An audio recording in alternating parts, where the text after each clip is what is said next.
Hey everyone, how's it going? It's Alissa Coram here, and today I want to talk to you about my favorite technical indicator, and that's the relative strength line. It's been a game changer for my investing routine, no matter what market conditions are, whether we're in a strong uptrend, a correction, a choppy, uncertain period. And if the relative strength line is new to you or something you're familiar with, I hope that this video has something for you. Okay, so let's back it up here for a second and talk about why we pick stocks in the first place, and that's to generate outperformance versus the major indexes. Otherwise, you might as well just buy an index fund, set it and forget it, and go drink some tais. But if you want to generate outperformance, you need to be buying stocks that obviously outperform. So an easy way to determine outperformance is the relative strength line. This is something that is exclusive to IBD. It's on our MarketSmith charts. It's a blue jagged line that you might see when you're looking at our charts. And the relative strength line measures price performance versus the S&P 500. So a relative strength line that's trending higher means outperformance, and a relative strength line that's trending lower means underperformance. But there's a lot that you can do with it, and some new features I want to talk to you about as well that are pretty cool. So let's first talk about what you can do with the relative strength line when the market is in an uptrend. When you're looking to buy stocks, if you see that relative strength line at a new high, you can use that as a confirming indicator when you're buying. It's just yet another sign that the stock that you are purchasing is showing strength. It has that outperformance versus the S&P 500. So that is just one more check in the box that can help give you a little bit more conviction when you are buying a stock, whether it's at an early entry point or as it's breaking out. And in bad or choppy markets, the relative strength line can help you determine which stocks are resisting the downdraft. Our research shows that stocks that have relative strength lines at or near highs during corrections are often the ones that are right out of the gate leading when we do get a new market rally. One great example of this is Shopify in the fourth quarter of 2018. Shopify had been consolidating for months on end, but that relative strength line was perking up even as that Q4 2018 correction worsened. So when Shopify broke out of that long consolidation at the beginning of 2019, it was one of the leaders that year. It went on a phenomenal run, and that relative strength line was one of the clues that this was going to be a leader. So you might be saying, Allie, there's so many stocks out there, and that's a lot of charts to analyze to find that relative strength. But the cool thing I like about relative strength is that you can also scan for it.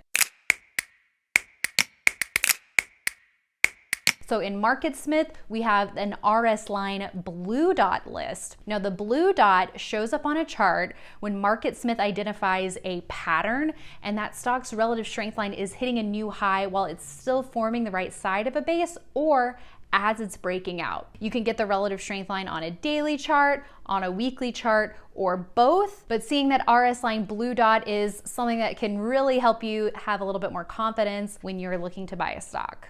Another thing that you can screen for is the RS rating. Now that's different than the relative strength line. It's kind of confusing to people who are new to it because you do see that RS rating right next to the RS line, but they are two different things. Now the traditional relative strength line measures price performance versus the S&P 500, but the relative strength rating ranks a stock versus all other stocks in IBD's database over the last 52 weeks with a little bit more weight to the most recent quarter.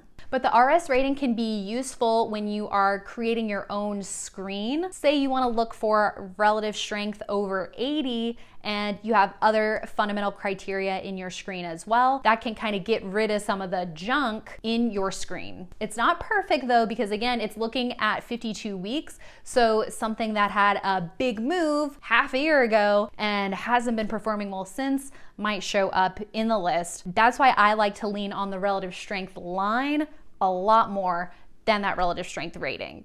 And if you don't have MarketSmith, on investors.com, we also have an RS at new high list, and you can use that in our stock screener, and that's another great tool that you can use to help you find that relative strength.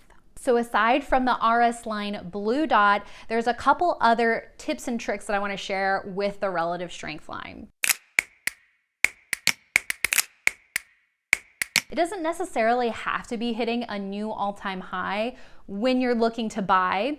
Something that we do if a stock is forming a handle, and it's a handle whether or not it's identified by pattern recognition. But if you see a handle or a lower resistance level in a chart, look to see if that relative strength line now is higher than at the start of the handle. It may not be hitting an all-time high, but that's an indicator that at least in the short term, that relative strength is improving. Something else you can do is to draw a downtrend line on your relative strength line. Say it's a stock that has been basing or consolidating for quite a long time. If you connect the peaks in that relative strength line and you see a downtrend that it's breaking, that might be an early clue that this stock is in the next batch of leaders. You can also use the relative strength line on a monthly chart for long-term leaders as a sell signal. So when it comes to long-term leaders, these are stocks that have generated outperformance over the long term. So if you look at the relative strength line on a monthly chart, and you can draw a trend line there, or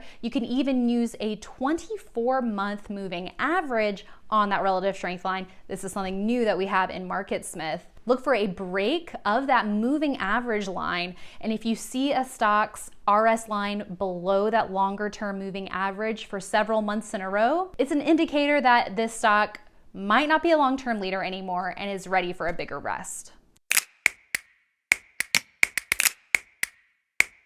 So speaking of that moving average that you can use on the relative strength line, this is something that we have for various time frames. And so as a standard setup, what we like to do is have that relative strength line be the stock's price performance versus the S&P 500. And on a daily, you can use a 50-period moving average, just like we like using a 50-day line for our price action. On a weekly chart, you can use a 10-period, just like we like using the 10-week moving average for that price action. And on a monthly, as I mentioned, going with a 24-month moving average is a helpful tool if you're looking at that longer-term trend in outperformance and relative strength. Even though those are our kind of recommended defaults, the cool thing that you can do now with the relative strength line is make it your own. So say you want to compare the relative strength between a stock and the NASDAQ instead of the S&P 500. Well, you can do that. If you want to compare the price performance between two stocks that you're thinking about putting in your portfolio, you can also do that. You can also measure up a stock's price performance versus its industry group. So those are a couple of cool things that you can do with the relative strength line now, and feel free to play around with it and make it your own. Since this is something new, it's something that I'm still playing around with and trying to figure out what works best for me. But I can tell you that the OG, that original relative strength line measuring a stock's price performance versus the S&P 500 is something that has been very beneficial for me in my screening routine, in my trading routine, focusing on those stocks that are generating outperformance, because at the end of the day, that's the goal with picking individual stocks. You want to be getting that outperformance. Do you use the relative strength line or another technical indicator that's your favorite? Let me know in the comments, and be sure to subscribe because I have more investing tips and tricks to share with you and interviews with trading pros too. Thanks for watching.